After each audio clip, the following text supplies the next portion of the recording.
கௌரவ முதலமைச்சர் அவர்களே, கௌரவ நாடாளுமன்ற உறுப்பினர்களே, வடமாகாண கல்வி அமைச்சர் அவர்களே, எங்களின் சக கௌரவ மாகாண சபை உறுப்பினர்களே, இங்கிருக்கக்கூடிய துணைக்கிழங்களின் அதிகாரிகளே, மாணவர்களே, உங்கள் எல்லோருக்கும் என்னுடைய வணக்கங்களை முதலில் தெரிவித்துக் கொள்கின்றேன். இந்த நிகழ்ச்சி என்கின்றது ஊர் கூடி தேரெழுக்கின்ற ஒரு நிகழ்ச்சி, தடி கொடுத்து ஓடுகின்ற அஞ்சலோட்டம் போன்ற ஒரு நிகழ்ச்சி. எங்களுக்கு முன்னால் இருந்து வழிகாட்டியவர்கள், எங்களுடைய முன்னோர்கள் தாங்கள் எங்களிடம் ஒப்படைத்த பணியை நாங்கள் இன்று நிறைவேற்றிக் கொண்டிருக்கின்றோம். தனியொரு அமைச்சோ தனியொரு மாகாண சபையோ செய்ய முடியாத நிலையில் ஒட்டுமொத்த சமூகத்தையும் எங்கள் வாழ் திரட்டி, அதுதான் நான் சொன்னேன் ஊர்கூடி தேர்தலுக்கின்ற நிகழ்ச்சி என்று சொல்லி அதனை ஆரம்பிப்பதற்காக இந்த இடத்தில் கூடியிருக்கின்றோம். எங்களுடன் மட்டும் இதில் நின்று விடாது, எங்களிடம் ஒப்படைத்த பணியை அடுத்த தலைமுறையிடனும் எங்களுக்கு பின்னால் வருகின்ற இளம் சந்ததியும் தொடர்ந்து செய்ய வேண்டும் என்கின்றதனால் தான் இது அஞ்சலோட்டம் போன்ற ஒரு தொடர் நிகழ்ச்சி என்று சொல்லி நான் சொல்லி வைக்க விரும்புகின்றேன். இங்கு இருக்கக்கூடிய எல்லாரும் பலரும் மரங்களை எங்களுக்கு என்ன தரும் என்கின்ற விதத்தில் நோக்கினார்கள். பழம் தரும், உணவு தரும், சுவாசிக்க காற்று தரும், விறகு தரும் என்றெல்லாம் பேசினார்கள். உண்மையில் எங்களுடைய சூழலியல் சிந்தனையில் உள்ள கோளாறு அதுதான்.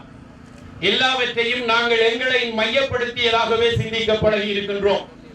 அதாவது ஹியூமன் சென்ட்ரிக் என்று சொல்லி மனிதர்களை நோக்கி இந்த இயற்கையானது எங்களுக்கு எந்த வகையில் பயன் தரும் என்கிறதை மாத்திரம்தான் நாங்கள் சிந்திக்கின்றோம். நாங்கள் அதனுடைய ஒரு அங்கம். ஏராளமான எண்ணுக்கணக்கற்ற உயிரினங்களாலும் உயிரற்ற அமைப்புகளாலும் ஆக்கப்பட்ட இந்த சூழலில் நாங்கள் ஒரு துளி, அவ்வளவுதான். ஆகவே எங்களால் நாங்கள் இந்த ஆக்கிரமிக்கின்ற சூழலை ஆக்கிரமிக்கின்ற இந்த நிலைதான் ஒரு எல்லையில் கடந்து பரிணாமம் பெற்று இனங்கள் ஆக்கிரமிக்கின்ற ஒரு நிலையாகவும் பரிணாமம் பெற்றிருக்கின்றது. எவ்வாறு எங்கள் மீது ஆக்கிரமித்திருக்கக்கூடிய பேரினவாதத்தின் கரங்களையும் கால்களையும் அகற்றுவதற்காக நாங்கள் விடுதலையை கோரி நிற்கின்றோமோ, அதே மாதிரி நாங்கள் இந்த சூழலியல் மீது அடித்துக் கொண்டிருக்கின்ற இயற்கை சூழலின் மீது நாங்கள் மேற்கொள்ளுகின்ற ஆதிக்கங்களில் இருந்தும் அந்த சூழலுக்கு நாங்கள் விடுதலை கொடுக்க வேண்டியவர்களாக இருக்கின்றோம். இதனால் இப்பொழுது லிபரேஷன் எக்காலஜி என்று சொல்லப்படுகின்ற விடுதலை சூழலியல் என்கின்ற புதிய எண்ணக்கரு எல்லாம் உருவாக்கப்பட்டு வருகின்றது. நான் இந்த இடத்தில் மரங்களை பற்றி அதிகம் பேச விரும்பவில்லை. ஆனால் மரம் என்கின்றது எங்களுடைய உணர்வுடன் ஒன்றுபட்ட கலந்துவிட்ட ஒன்று. நாங்கள் வாழ்ந்த வீடு மரம். மரத்தில் இருந்துதான் நாங்கள் கீழே இறங்கி என்று இந்த கதிரைகளில் உட்கார்ந்து இருக்கின்றோம். பலருக்கு இதை நம்புவதற்கு சிரமமாக இருக்கலாம். எங்களுடைய மூதாதையரும் குரங்கு, இப்போது தற்சமயம் இருக்கக்கூடிய குரங்குகளுடைய மூதாதையரும் ஒன்றுதான். நாங்கள் எல்லோரும் அனுபவத்தின் மூலம் உணர்ந்திருப்போம்.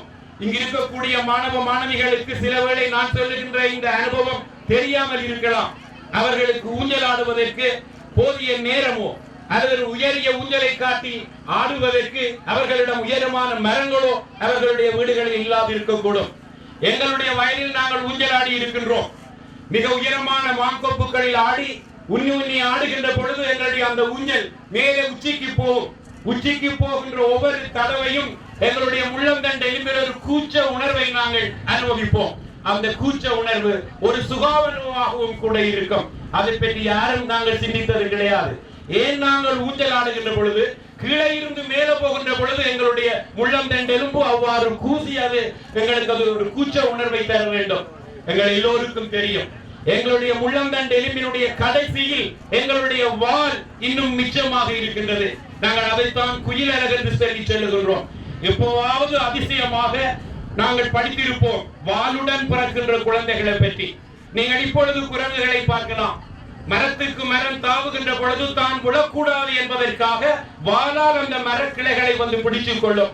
எங்களை மாதிரி அதுவும் கனவு காணும். அந்த கனவில் திடுக்கிட்டு சில வேளை இரவில கீழே விழும்.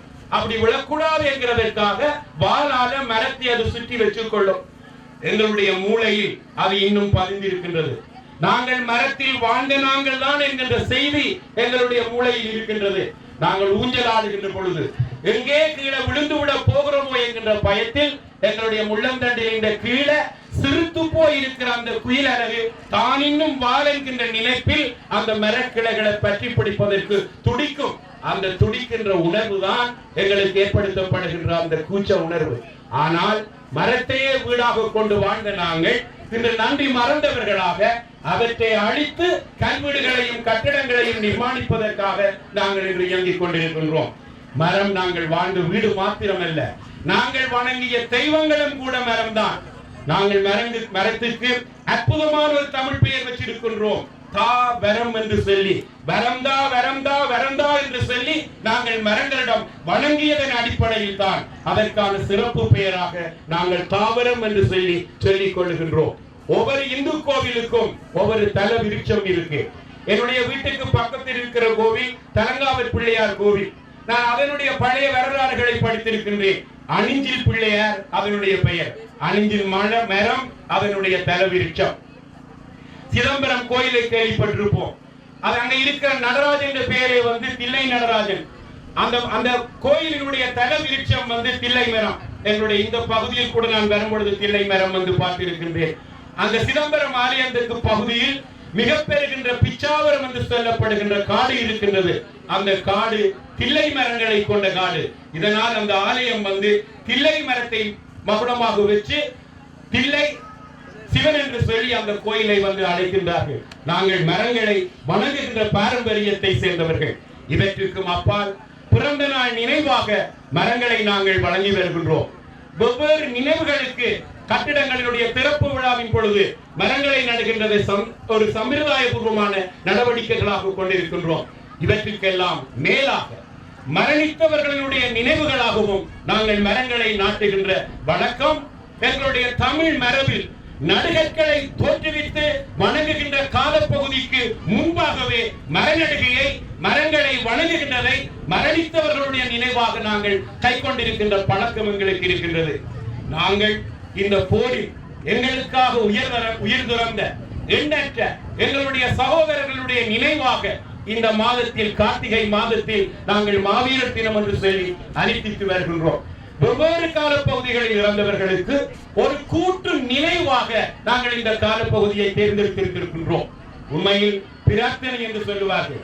நாங்கள் தனித்தனியே எங்களுடைய சாமியர்களில் இருந்தும் ஆலயங்களின் முன்னால் இருந்தும் மௌனமாக இன்னது தாங்கோ என்று சொல்லி பிரார்த்தனை செய்வதிலும் பார்க்க நாங்கள் எங்களுடைய சமய மரபுகளில் கூட்டு பிரார்த்தனை என்று சொல்லி கொண்டிருக்கின்றது.